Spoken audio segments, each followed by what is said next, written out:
여러분, 혹시 한국의 의료 기술이 한 사람의 운명을 완전히 바꾼다는 말 믿어지시나요? 사실 저도 처음엔 반신반의했어요. 하지만 제가 듣게 된 이 한 이야기를 접하고 나서는 정말 충격을 받았습니다. 태어나면서부터 죽음을 피할 수 없었던 한 아이가 있었습니다. 숨 쉬는 것조차 고통이었고 하루하루가 고통스러웠던 그 아이. 그런데 어느 날 한국이라는 낯선 나라에서 모든 것이 뒤바뀌기 시작합니다. 그리고 20년 후 그 아이는 다시 한국 땅을 밟습니다. 하지만 이번엔 환자가 아닌 전혀 다른 모습으로요. 그의 삶에 무슨 일이 있었던 걸까요? 그를 그렇게까지 움직이게 만든 한국에 무엇이 있었을까요? 그리고 다시 시작된 이 심장의 박동은 누구에게 닿게 될까요? 지금부터 들려드릴 이 이야기는 단순한 의료 드라마가 아닙니다. 그저 한 사람을 살린 이야기가 아닙니다. 이건 생명을 전하는 이야기입니다. 작은 응원의 표시로 구독과 좋아요 눌러주시면 저희에겐 큰 힘이 됩니다. 여러분의 클릭 하나가 이 감동을 더 많은 사람들에게 전하는 박동이 됩니다. 그럼 이야기를 시작해 볼까요? 안녕하세요. 저는 에밀로 세바스티안 로메로라고 합니다. 필리핀의 한 작은 시골 마을에서 태어나 지금은 의료인으로서 활동하고 있는 평범한 청년입니다. 하지만 제 인생의 첫 장은 그리 평탄하지 않았습니다. 사실 저는 살아남을 수 있으리란 기대조차 하지 못했던 아이였습니다. 2005년 제가 7살이 되던 해의 일이에요. 저희 마을은 루손섬 중부의 깊숙한 산골에 위치한 곳으로 그 당시만 해도 도로조차 제대로 닦여 있지 않았고 전기는 종종 끊기기 일쑤였습니다. 학교라고 해도 마을 주민들이 만든 작은 움막 같은 공간이 전부였죠. 그런 환경 속에서 저는 태어났고 자랐습니다. 그런데 저는 태어날 때부터 숨을 쉬기가 너무 힘들었어요. 늘 가슴이 조여오는 것 같았고 조금만 뛰어도 숨이 턱 막히고 얼굴이 창백해졌습니다. 심장이 내 몸을 버티지 못하고 있다는 걸 어린 저도 느낄 수 있었죠. 사람들은 저를 보고 유리 심장을 가진 아이라고 했습니다. 조심히 다뤄야만 하는 금방이라도 깨져버릴 것 같은 존재였던 거죠. 부모님은 하루하루를 불안에 떨며 살아가셨어요. 아버지는 농사일로 생계를 유지했지만 가뭄이 오면 수입은 전무했고 어머니는 마을 여성들과 함께 수공예품을 만들어 시장에 내다 팔았지만 벌어들이는 수입은 가족이 하루를 살아가는 데에도 턱없이 부족했습니다. 저의 치료는 엄두조차 낼 수 없는 일이었어요. 보건소를 찾아간 적도 있었지만 그곳에서도 이 아이는 선천성 심장병일 수 있습니다. 수술을 해야 하는데 수도권에 있는 전문 병원으로 가야 합니다는 말만 들었을 뿐 아무런 조치도 받을 수 없었습니다. 마치 이 아이는 운명에 맡기세요라는 말처럼 들렸어요. 어머니는 매일 밤 제 머리맡에 앉아 손을 꼭 잡고 기도하셨죠. 하나님, 제 아들 데려가지 마세요. 하루만이라도 더 이 아이 숨 쉬게 해주세요. 그런 나날들이 계속되던 어느 날 마을에 외국인들이 들어왔다는 소식이 들려왔습니다. 모두들 신기해하며 그들을 지켜봤고 곧 한국에서 온 의료봉사단이라는 사실이 알려졌어요. 흰색 유니폼을 입은 분들이 마을회관에 장비를 설치하고 진료를 시작하셨습니다. 누군가는 치통을, 누군가는 기침을 호소하며 줄을 섰고 저희 어머니도 저를 꼭 껴안은 채 그 긴 줄의 맨 끝에 섰습니다. 햇볕은 따갑고 숨은 차고 줄은 너무 길었지만 그날만큼은 마치 희망이라는 단어가 조금씩 제게 다가오는 기분이 들었습니다. 그리고 마침내 제 차례가 되었을 때 제 앞에 한 남자분이 서 계셨습니다. 그는 중후한 목소리로 조용히 말씀하셨죠. 안녕하세요. 저는 이선우라고 합니다. 심장외과 의사예요. 괜찮으니 천천히 숨 쉬고 저를 봐주세요. 그의 말투는 낯설지만 부드러웠고 눈빛은 놀랍도록 따뜻했어요. 청진기로 제 가슴 소리를 들으시던 그분의 표정이 굳어졌습니다. 몇 번이고 다시 청진기를 대시더니 곧 단호하게 말씀하셨습니다. 이 아이 한국으로 데려가야 합니다. 이 상태로는 몇 년도 못 버팁니다. 순간 어머니는 입을 막고 울음을 터뜨리셨고 저는 너무 두려워서 말조차 하지 못했습니다. 한국이라는 나라가 어디에 있는지도 모르고 그곳으로 간다는 게 어떤 의미인지도 몰랐지만 단 하나 살 수 있다는 말에 저는 그저 고개를 끄덕였습니다. 이선우 박사님은 곧바로 NGO와 연락을 취했고 놀랍게도 후원단체가 치료비와 체류비를 지원하기로 결정했습니다. 그렇게 저는 생전 처음 보는 여권을 발급받고 어머니와 함께 비행기를 타게 되었습니다. 10시간 넘게 이어진 비행 시간 동안 저는 계속 창밖을 바라보며 생각했어요. 정말 살 수 있을까?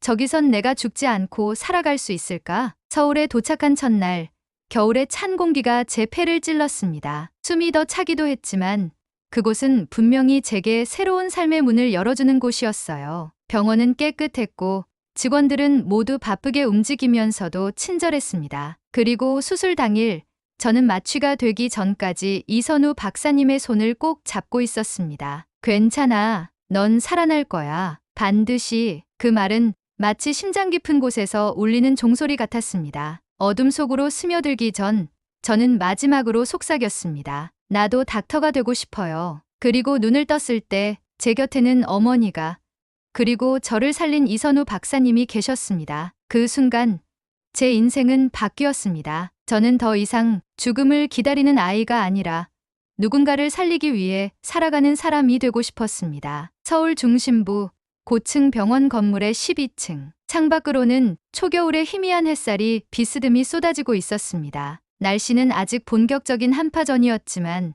공기는 이미 겨울의 기척을 품고 있었죠. 은퇴를 앞두고 마지막 의료봉사 정리를 맡은 이선우 박사는 서서히 수년간 쌓아온 서류들을 정리하고 있었습니다. 그의 책상 위에는 색이 바랜 서류철과 노트들, 수많은 메일 출력본과 수기 기록들이 뒤섞여 있었죠. 그 중 하나, 다소 낡고 흑백으로 인화된 사진 한 장이 그의 시선을 붙잡았습니다. 사진 속엔 병원 침대 위에 앉아있는 작은 아이가 보였고 그 옆에서 환하게 웃고 있는 자신이 있었습니다. 눈빛이 마주쳤습니다. 20년 전 필리핀의 외딴 시골 마을. 푸른 얼굴로 숨을 헐떡이며 그의 손을 붙잡던 아이. 그 아이의 이름은 에밀로. 그날 이후 이선우 박사는 종종 그 아이를 떠올렸습니다. 의료봉사를 마치고 돌아온 후에도 수술실에서 피투성이로 바삐 움직이던 날에도 그리고 조용히 홀로 밤을 지새우던 순간에도 잊히지 않았습니다. 이름도 눈빛도 목소리도. 저도 닥터가 될래요. 그 말이 귓가를 스치듯 다시 들리는 듯했습니다. 그게 단순히 아픔 속에서 피어난 아이의 희망이었는지 아니면 진심에서 비롯된 소망이었는지 이선우는 알 수 없었습니다. 다만 그는 늘 궁금했습니다. 그 아이는 과연 살아남았을까? 그 후로 어떤 삶을 살았을까? 그렇게 수년이 지나고 어느덧 정년을 맞이한 해 그는 의료봉사단체의 고문으로 활동하며 마지막으로 봉사자 지원 심사를 맡게 되었습니다. 매일같이 수십 건의 신청서를 검토하고 있었고 하루는 늦은 오후 커피 한 잔을 책상에 내려놓고 마지막 서류 묶음을 펼치던 순간이었습니다. 지원자 성명 에밀로 세바스티안 로메로, 국적 필리핀, 전공 가정의학과, 지원 목적 한국의료봉사단 참여. 순간 그의 손이 멈췄습니다. 오랜만에 듣는 그 이름 앞에서 심장이 묘하게 쿵 하고 내려앉았습니다. 설마 그 아이일까? 그는 숨을 고르고 손가락을 움직여 지원 동기를 확인했습니다. 그리고 딱 한 줄 적혀 있었습니다. A Korean doctor saved my heart. Now I want to return the heartbeat. 순간 머릿속이 텅 비었습니다. 시간이 멈춘 듯 사무실의 소음도 바깥의 도시 소리도 들리지 않았습니다. 이건 그 아이였습니다. 그 말투, 그 문장, 그날의 아이의 밀로. 이선우 박사는 자리에서 일어나 창밖을 바라봤습니다. 유리창 너머로는 서울의 고층 빌딩들이 늠름하게 서 있었고 바람결엔 잔설이 섞여 있었습니다. 그리고 그는 아주 조용히 중얼거렸습니다. 에밀로 정말 너였구나. 그날 밤 그는 곧장 NGO 본부에 연락했습니다. 에밀로의 이력이 진짜인지 현재 어디에 있는지 그리고 정말 의사가 되었는지를 확인하고 싶었습니다. 며칠 뒤 도착한 회신 메일은 길지 않았습니다. 하지만 그 안에는 모든 대답이 담겨 있었습니다. 에밀로는 필리핀 국립대학교 의과대학을 졸업했고 필리핀 보건부 산하 공공의료기관에서 수년간 근무한 경력이 있었습니다. 수도 마닐라 외곽의 취약 지역에서 진료를 이어왔고 이후 지방으로 이동해 무료 진료소를 개설해 운영하며 난민 아동과 이주 노동자, 가정 해체 아동들을 돌보고 있다고 했습니다. 그는 단순한 의사가 아니었습니다. 누군가의 삶을 지키고자 하는 사람, 그리고 무엇보다 자신의 삶을 구해준 땅으로 돌아와 그 박동을 다른 이에게 전달하겠다는 사람. 이선우 박사는 다시 사진을 꺼냈습니다. 사진 속의 아이는 작았고 앳되었으며 약했습니다. 그러나 지금의 그는 누군가의 생명을 어루만질 수 있을 만큼 성장해 있었습니다. 그는 더 이상 치료받는 환자가 아니었습니다. 치료하는 사람이 되었고 이제는 그 생명을 전하기 위해 한국에 오려는 것입니다. 이선우 박사는 다시 한번 중얼거렸습니다. 그래, 기다렸어. 내가 널 기다렸어. 그 목소리에는 후회도, 아쉬움도, 미련도 없었습니다. 오직 벅찬 감정만이 그 안에 담겨 있었습니다. 20년 전 한 아이의 손을 붙잡고 해줬던 약속. 그 약속이 드디어 현실이 되고 있었습니다. 그날 인천국제공항 도착장. 정장 차림의 한 청년이 뚜벅뚜벅 걸어 나왔습니다. 검은색 캐리어 하나와 어깨에 맨 낡은 가방, 그리고 그보다 더 오래된 꿈 하나를 가지고. 이름 에밀로 세바스티안 로메로. 필리핀 국립대학 의과대학 졸업. 그곳에서 가정의학과 전공 후 수년간 저소득층과 소외계층을 위한 의료활동에 헌신한, 지금은 하나의 박동이 되어 돌아온 의사. 그는 한국 땅을 다시 밟으며 조용히 중얼거렸습니다. 돌아왔어요. 닥터 선우 약속 지켰습니다. 그러나 그의 발걸음이 향하는 이 땅은 그가 기억하던 따뜻한 병원 복도와는 다른 얼굴을 하고 있었습니다. 입국 초기부터 난관은 시작되었습니다. 먼저 비자 문제. 의료봉사 참여를 위한 체류 자격을 증명하기 위해 제출한 서류가 일부에서 인정되지 않았습니다. 몇몇 담당자는 에밀로의 활동 이력을 공식 면허 검증 부족이라 판단했고 법무부의 승인이 지연되었습니다. 그 다음은 자격. 한국에서 의료인으로 봉사활동을 하기 위해서는 의료법 제27조에 따라 일정 수준의 면허 변환 또는 협의약 절차가 필요했는데 필리핀 의사 면허는 국내에서 자동 인정되지 않았습니다. 그의 활동 목적이 수익성 없는 의료 봉사임에도 불구하고 일부 이사진은 자국민의 면허 체계와 형평성에 위배된다는 이유로 참여를 반대했습니다. 의도는 좋지만 절차를 생략할 수는 없습니다. 그의 열정은 이해하나 우리 시스템이 허용하지 않는다면 어쩔 수 없죠. 회의실 안에서 반복된 말들은 칼날처럼 에밀로의 마음을 뱄습니다. 단 한 번도 대우받은 적 없던 나라에서 그는 사람을 살리겠다고 돌아왔지만 맞이하는 건 수많은 규정의 벽과 행정의 냉담함이었습니다. 그 과정에서 이선우 박사는 모든 회의에 직접 참석했습니다. 자신의 이름을 걸고 그를 추천한 책임자로서 물러설 수 없었습니다. 한 회의 자리에서 그는 차분하지만 단호한 목소리로 말했습니다. 그 아이가 의사가 된 건 우리가 살린 생명이기 때문입니다. 그리고 지금 그 생명을 또 다른 이에게 나누고 싶다고 돌아온 겁니다. 우리는 그 아이의 심장을 다시 뛰게 만들었고 이제 그 박동이 누군가에게 이어지려는 순간입니다. 그걸 막는 게 과연 옳습니까? 그의 발언은 회의실을 조용하게 만들었습니다. 하지만 실무의 벽은 쉽게 무너지지 않았습니다. 에밀로는 한국어 소통에서도 어려움을 겪었습니다. 기초회화는 가능했지만 의료 전문 용어를 사용한 상담과 진료는 아직 부족했습니다. 그는 자원봉사자들의 도움으로 야간에 한국어 수업을 듣고 동시에 의료 관련 단어를 따로 정리하며 암기했습니다. 하루에 4시간 자며 20시간을 공부하고 봉사센터를 돕고 혼자 진료소를 청소하고 물품 정리를 도왔습니다. 그러던 중 뜻밖의 사건이 일어났습니다. 에밀로가 잠깐 짬을 내어 난민 진료소를 방문하던 날, 한 소녀가 호흡곤란을 일으키며 쓰러졌고 주변에 의료인이 없던 상황에서 그는 망설임 없이 응급처치를 시행했습니다. 그 아이는 한참 후 병원으로 이송되어 무사히 회복됐습니다. 그 소식을 들은 봉사단체 내부 구성원들과 SNS 이용자들 사이에서는 이방인 의사가 소녀의 생명을 구했다는 이야기가 번져나갔고 그를 반대하던 일부 이사들도 다시 한번 생각하게 되었습니다. 그리고 마침내 이선우 박사는 마지막 카드를 꺼냈습니다. 자신이 재직 중이던 병원의 명예고문직을 내려놓고 국제의료봉사 교류 특별 프로그램이라는 프로젝트를 직접 추진했습니다. 그 프로그램의 제1호 지원 대상자, 바로 에밀로였습니다. 법적, 행정적 장벽을 넘기 위한 서류 작업과 절차는 길고도 고되었습니다. 하지만 모두가 그를 중심으로 움직이기 시작했습니다. 그가 보여준 진심, 그리고 누구보다 뜨거운 의사의 박동. 그건 어느 자격보다도 강력한 설득이었습니다. 마침내 한국 정부와 NGO, 그리고 이선우 박사의 노력으로 에밀로는 단기 봉사의료인 자격으로 활동할 수 있는 특별 승인을 받았습니다. 그날 그는 병원 옥상에서 고개를 들어 서울 하늘을 바라보며 속삭였습니다. 이제야 다시 숨을 쉴 수 있네요. 서울 하늘엔 잔설이 흩날리고 있었습니다. 늦겨울 꽃샘 추위가 채 가시지 않은 어느 날, 한 남자가 비행기에서 내렸습니다. 입고 있는 코트는 낡았고 들고 있는 가방엔 오래된 의료 서적과 작은 필통 하나뿐이었습니다. 그러나 그의 발걸음은 단단했습니다. 그가 돌아온 이유는 단 하나, 이제는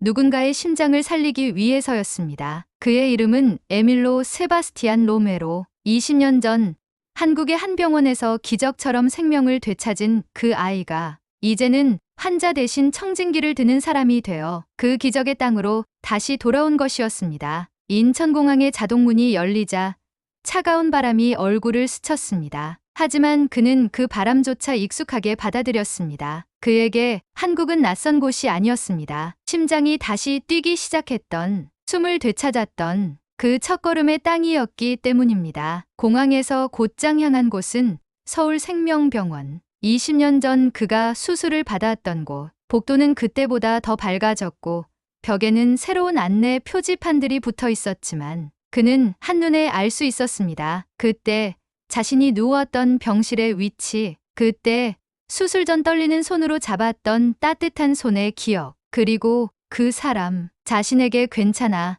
넌 살아날 거야 라고 말해줬던 닥터 이선우. 복도 끝, 사무실 문 앞. 그는 잠시 숨을 고르며 손을 올렸습니다. 노크 소리 3번. 안에서 익숙한 목소리가 들려왔습니다. 들어오세요. 문이 열리고 눈앞에 선 사람. 세월이 지나 머리는 희끗해졌고 안경 너머 눈가엔 주름이 깊어졌지만 그 따뜻한 눈빛만큼은 그대로였습니다. 이선우 박사는 잠시 말을 잇지 못했습니다. 그 앞에 서 있는 청년, 의사 가운을 입은 한 남자, 그가 에밀로라는 걸 알기까지 몇 초가 걸리지 않았습니다. 에밀로는 조용히 고개를 숙이며 인사했습니다. 닥터 선우, 저 돌아왔습니다. 그리고 이제는 저도 누군가를 살릴 수 있습니다. 순간 시간은 멈춘 듯 고요해졌습니다. 둘 사이엔 아무 말도 없었지만 그건 모든 말보다 깊은 울림이었습니다. 마침내 지켜진 약속. 20년 전